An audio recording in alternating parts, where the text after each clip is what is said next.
കഥാലോകത്തിലേക്ക് ഏവർക്കും സ്വാഗതം. നമ്മൾ ഇന്നൊരു പുതിയ കഥ പറയുകയാണ്. വളരെ ശ്രദ്ധിച്ച് കേൾക്കണം. പണ്ട് ഒരു വലിയ ധനികനായ വ്യാപാരി ഉണ്ടായിരുന്നു. ആ വ്യാപാരിക്ക് 2 മക്കളാണ് ഉണ്ടായിരുന്നത്. മൂത്തയാള് കാസിം, രണ്ടാമത്തെ ആള് അലിബാബ. ഈ വ്യാപാരിയുടെ മരണശേഷം ഈ അച്ഛന്റെ പിതാവിന്റെ സ്വത്തെല്ലാം കാസിം സ്വന്തമാക്കി വെച്ചു. അനുജനൊന്നും കൊടുത്തില്ല. അത് മാത്രമല്ല, കാസിം വളരെ സമ്പന്നയായ ഒരു പെൺകുട്ടിയെ വിവാഹവും ചെയ്തു.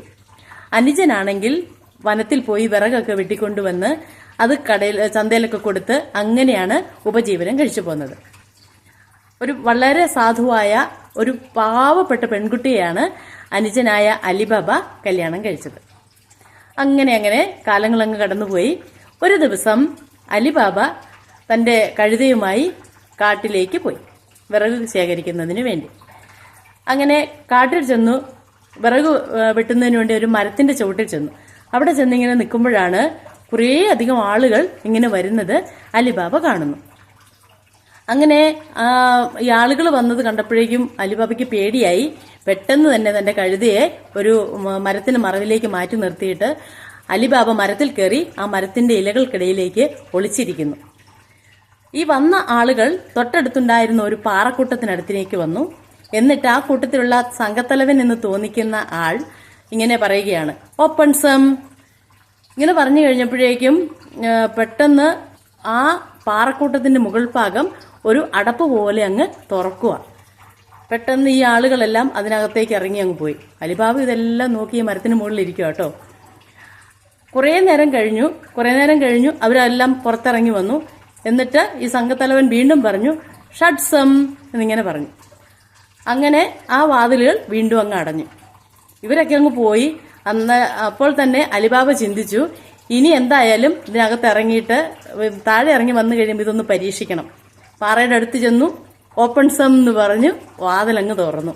വാതിൽ തുറന്നു. അലിബാബ അങ്ങ് ഇറങ്ങി ചെന്നു. അലിബാബ അങ്ങ് അത്ഭുതപ്പെട്ടു പോയി. രത്നങ്ങളും സ്വർണവും എല്ലാം ഒരുപാട് ഇങ്ങനെ കുന്നുകൂടിയിരിക്കുന്നു.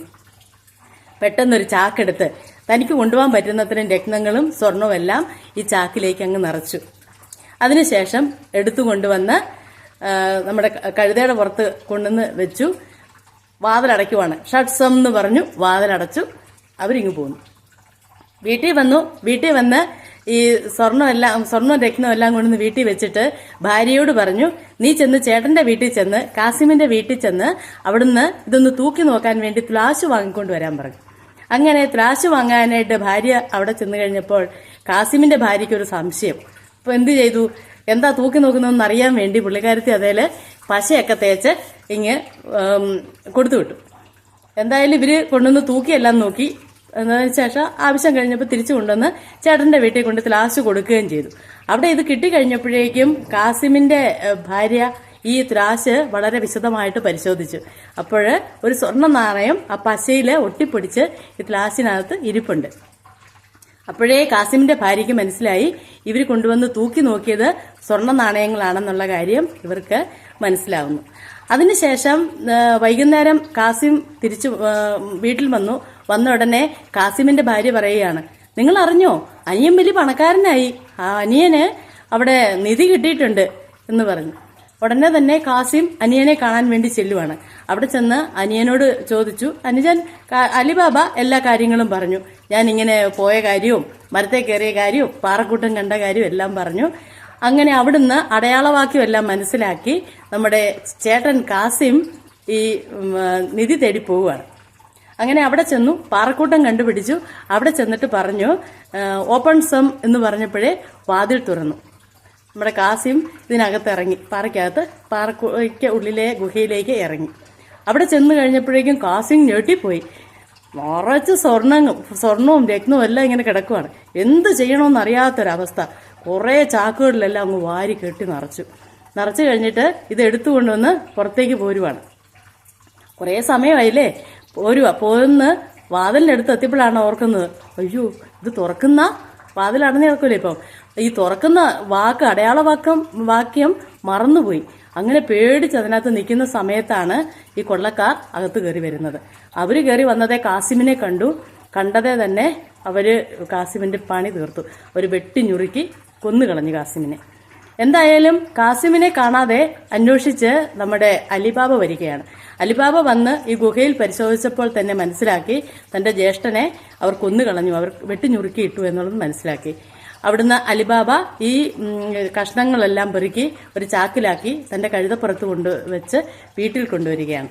അങ്ങനെ വീട്ടില് അതിബുദ്ധിമതിയായ തന്റെ അടിമ പെൺകുട്ടിയുണ്ട് ജോർജിയാനയോടെ വിളിച്ചിട്ട് വളരെ രഹസ്യമായി പറഞ്ഞു, ചേട്ടന്റെ മരണം ഒരു സ്വാഭാവിക മരണമാക്കി മാറ്റണം.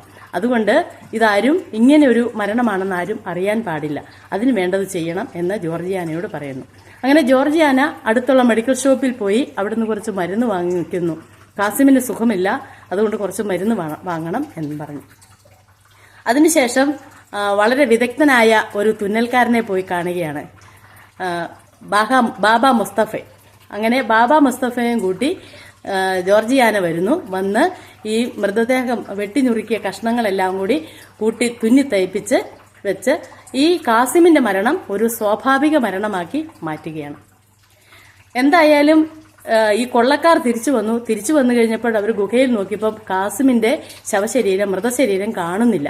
അപ്പൊ തന്നെ അവർക്ക് മനസ്സിലായി മറ്റൊരാൾ കൂടി ഞങ്ങളുടെ സങ്കേതം മനസ്സിലാക്കിയിട്ടുണ്ട് എന്ന് അവരങ്ങ് മനസ്സിലാക്കുന്നു. അങ്ങനെ മനസ്സിലായി കഴിഞ്ഞപ്പോഴേക്കും അവരതിന് പ്രതികാരം ചെയ്യുവാൻ, അതിനെ ഇത് കണ്ടെത്തുവാൻ വേണ്ടിയിട്ട് അവർ പുറപ്പെടുന്നു. അവര് എല്ലാ ഭാഗത്തേക്കും പുറപ്പെടുകയാണ്. അങ്ങനെ അവര് വന്നു, അന്വേഷിച്ച് നമ്മുടെ തുന്നൽക്കാരനെ അവർ കണ്ടുപിടിച്ചു കേട്ടോ. അങ്ങനെ ബാബ മുസ്തഫയുടെ അടുത്ത് വന്നു. ഒരു സ്വർണ്ണ നാണയം കൊടുത്തപ്പോൾ തന്നെ ബാബ മുസ്തഫ ഉള്ള കാര്യങ്ങളെല്ലാം പറഞ്ഞു. അങ്ങനെ വന്ന ആ കള്ളന്മാരിൽ ഒരുവൻ കാര്യങ്ങൾ മനസ്സിലാക്കിയ ശേഷം ഒരടയാളം, അലിബാബയുടെ വീടിന് ഒരടയാളം വരച്ചു വെച്ച ശേഷം പോകുന്നു. അന്ന് രാത്രി കൊള്ളക്കാർ കൊല്ലാൻ വേണ്ടിയിട്ട്, അലിബാബയെ കൊന്നുകളയുന്നതിന് വേണ്ടിയിട്ട് എത്തുന്നു. നമ്മുടെ ജോർജിയാന ഇത് മനസ്സിലാക്കി, ഈ അടയാളം വരച്ചു വെച്ചത് മനസ്സിലാക്കിയ ജോർജിയാന ആ വീതിയിലുള്ള എല്ലാ വീടുകളിലും ഇതേ അടയാളം വരച്ചു വെച്ചു. അപ്പം കൊള്ളക്കാർ വന്ന് നോക്കുമ്പം എല്ലാ വീട്ടിലും ഒരേ അടയാളമാണ്. അതുകൊണ്ട് അവർക്ക് അലിബാബയുടെ വീട് കണ്ടുപിടിക്കാൻ കഴിഞ്ഞില്ല എന്ന് മാത്രമല്ല, ഈ അടയാളം വെച്ചിട്ട് പോകുന്ന കൊള്ളക്കാരനെ ഈ കൊള്ളത്തലവൻ അപ്പൊ തന്നെ വെട്ടിക്കൊന്നുകളഞ്ഞു. പിറ്റേ ദിവസം അടുത്ത ആൾ അന്വേഷിച്ചു പോകുന്നു. അയാളും വന്ന് നമ്മുടെ ബാബ മുസ്തഫയെ കണ്ടെത്തുന്നു, തയ്യൽക്കാരനെ. അയാള് കാര്യങ്ങളൊക്കെ പറഞ്ഞു കൊടുക്കുന്നു. അങ്ങനെ വീണ്ടും അലിബാബയുടെ വീട് കണ്ടുപിടിക്കുന്നു. അവിടെ ഒരു വിറക് കഷ്ണം അടയാളമായി വെക്കുന്നു. ജോർജിയാന ഇത് ശ്രദ്ധിച്ചിട്ടുണ്ട്. ജോർജിയാന അപ്പോൾ തന്നെ ആ തെരുവിലുള്ള എല്ലാ വീടുകളിലും അടയാളമായി ഈ വിറക് കഷ്ണം വെക്കുന്നു. അങ്ങനെ അന്ന് രാത്രിയിലും ഇതേ തന്നെ ആവർത്തിക്കുന്നു. കൊള്ളക്കാർക്ക് കൊല്ലാൻ കഴിഞ്ഞില്ല, നമ്മുടെ അലിബാബയുടെ വീട് കണ്ടുപിടിക്കാൻ കഴിഞ്ഞില്ല. അപ്പൊ കൊള്ളത്തലവൻ എന്ത് ചെയ്തു? അയാളെയും വെട്ടിക്കൊന്നങ്ങ് കളഞ്ഞു. അതിന് തൊട്ടടുത്ത ദിവസം ചിന്തിച്ചു, ഇതിങ്ങനെ വിട്ടാൽ പറ്റില്ല, ഇത് ഉടനെ തന്നെ പരിഹാരം കാണണം. അതിനുവേണ്ടി കൊള്ളത്തലവൻ തന്നെ മുന്നിട്ടിറങ്ങി. അങ്ങനെ കൊള്ളത്തലവൻ വീണ്ടും അലിബാബയുടെ വീട് കണ്ടുപിടിച്ചിട്ട് അലിബാബയോട് വന്നു പറഞ്ഞു, സുഹൃത്തെ, എനിക്ക് എന്റെ കയ്യിൽ കുറച്ച് എണ്ണയുണ്ട്, ആ എണ്ണയുമായി എനിക്കിന്ന് ഒരു ദിവസം തങ്ങാനുള്ള അവസരം തരണം. അലിബാബ പറഞ്ഞു, കുഴപ്പമില്ല, അതിനെന്താ, ഇവിടെ വെച്ചോളൂ. അങ്ങനെ പറഞ്ഞു.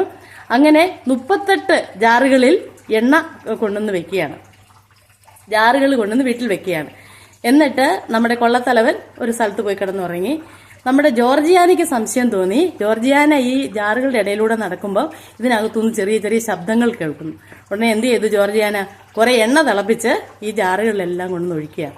രാത്രി ആയപ്പോഴേക്കും നമ്മുടെ കൊള്ളത്തലവൻ എഴുന്നേറ്റിട്ട് ഇവരെ വിളിക്കാൻ വേണ്ടി പോയി അടപ്പ് തുറന്നപ്പോൾ മനസ്സിലാക്കുവാണ് ഇവർ മുഴുവൻ മരിച്ചിരിക്കുവാണെന്ന്. കൊള്ളത്തലവനോടൊന്ന് പേടിച്ച് ഓടിപ്പോയി. എന്തായാലും രാവിലെ ജോർജിയാന നമ്മുടെ അലിബാബയുടെ വീട്ടിൽ എല്ലാവരെയും വിളിച്ചെഴുന്നേൽപ്പിച്ചു. എന്നിട്ട് പറഞ്ഞു, ഇതാ ഇത്രയും പേര് ഇവിടെ മരിച്ചു കിടക്കുന്നു, ഇതെല്ലാം നമ്മളെ കൊല്ലുന്നതിന് വേണ്ടി വന്ന കൊള്ളക്കാരാണ്. 38 പേരുണ്ടായിരുന്നു. അവര് ഇതെല്ലാം നമ്മളെ കൊല്ലുന്നതിന് വേണ്ടി വന്ന എല്ലാവരും മരിച്ചിട്ടുണ്ടെന്ന് പറഞ്ഞു. എന്തായാലും അവരുടെ എല്ലാം ശവശരീരമൊക്കെ മറവ് ചെയ്തു. അങ്ങനെ കുറച്ചുനാൾ, 5-6 മാസമൊക്കെ അങ്ങ് കഴിഞ്ഞു. കഴിഞ്ഞപ്പം ഒരു ദിവസം അവിടെ ആ നാട്ടിൽ വലിയൊരു വിരുന്ന് നടക്കുകയാണ്. ആ വിരുന്നിലേക്ക് ഏറ്റവും പ്രധാനപ്പെട്ട അതിഥികളായിട്ട് അലിബാബയെയും അലിബാബയുടെ ഭാര്യ, അതുപോലെ തന്നെ മക്കള്, ബന്ധുമിത്രാദികളെ എല്ലാം പ്രത്യേകം ക്ഷണിച്ചിരിക്കുകയാണ്. ആ വിരുന്നിലേക്ക് ഇവർ പോകുന്നു. അവിടെ ചെന്ന് കഴിഞ്ഞപ്പോൾ നമ്മുടെ ജോർജിയാന വാൾ ഊരിപ്പിടിച്ച് നൃത്തം ചെയ്യുന്നു. നൃത്തം അതിന്റെ മൂർധന്യാവസ്ഥയിലെത്തി. വളരെ മനോഹരമായ നൃത്തം എല്ലാവരും ആസ്വദിച്ചുകൊണ്ടിരിക്കുകയാണ്. അങ്ങനെ ഇരുന്ന സന്ദർഭത്തിൽ പെട്ടെന്ന് ജോർജിയാന താൻ ഊരിപ്പിടിച്ച ആ വാൾ ആ വ്യാപാരിയുടെ നെഞ്ചിലേക്ക് കുത്തിയിറക്കി. അയാളെ കൊന്നുകളഞ്ഞു. ഇത് കണ്ട അലിബാബ ഞെട്ടിപ്പോയി. തങ്ങൾ വന്നിട്ട് ഇവിടെ നമ്മളെ ക്ഷണിച്ച ആളെ തന്നെ, അതിഥേനെ തന്നെ നമ്മൾ കൊന്നുകളഞ്ഞു, വലിയ തെറ്റ് ചെയ്തിരിക്കുന്നു. ജോർജിയാന ചെയ്ത തെറ്റ് ക്ഷമിക്കാൻ അവർക്ക് കഴിഞ്ഞില്ല. അവർ ജോർജിയാനയോട് ദേഷ്യപ്പെട്ടു. അപ്പോഴാണ് മനസ്സിലാകുന്നത് ഈ ജോർജിയാന പറഞ്ഞു, ഇത് കൊള്ളക്കാരനാണ്, പഴയ കൊള്ളക്കാരൻ തന്നെയാണ്. ഇതിനു മുമ്പും ഈ കൊള്ളക്കാരൻ അന്ന് വന്നപ്പോഴും ജോർജിയാനയാണ് രക്ഷിച്ചത്. അന്ന് ജോർജിയാനയെ ഈ അടിമയിൽ നിന്ന് മാറ്റുന്നതിന് വേണ്ടി, അടിമ പെൺകുട്ടിയായ ജോർജിയാനയുടെ ബുദ്ധിയിൽ അത്ഭുതപ്പെട്ട, അല്ലെങ്കിൽ ബുദ്ധി കണ്ട് സന്തോഷിച്ച നമ്മുടെ അലിബാബ സ്വതന്ത്രയാക്കുന്നതിന് വേണ്ടിയിട്ട് തീരുമാനിച്ചതാണ്. പക്ഷേ നമ്മുടെ പെൺകുട്ടിക്ക് അതിന് താല്പര്യമില്ല. അവൾ വളരെ വിനയത്തോടെ പറഞ്ഞു, ഈ കുടുംബത്തോടൊത്ത് ജീവിക്കുന്നതിനാണ് എനിക്ക് താല്പര്യമെന്ന് വളരെ വിനയത്തോടെ പറഞ്ഞു. എന്ന് പറഞ്ഞതുപോലെ വീണ്ടും അവിടെ വെച്ചും ഇവരെ കൊല്ലുന്നതിന് വേണ്ടിയാണ് ഇവരെ ക്ഷണിച്ചു വരുത്തിയിരുന്നത്.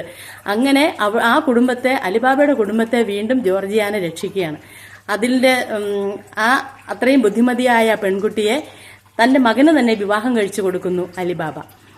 അങ്ങനെ ആ കുടുംബത്തിൻ്റെ ഏറ്റവും നല്ല ഒരു മരുമകളാകുന്നതിനൊപ്പം തന്നെ ഈ കൊള്ളക്കാരുടെ മുഴുവൻ സമ്പത്തിനും ജോർജിയാന അവകാശിയായിത്തീരുന്നു.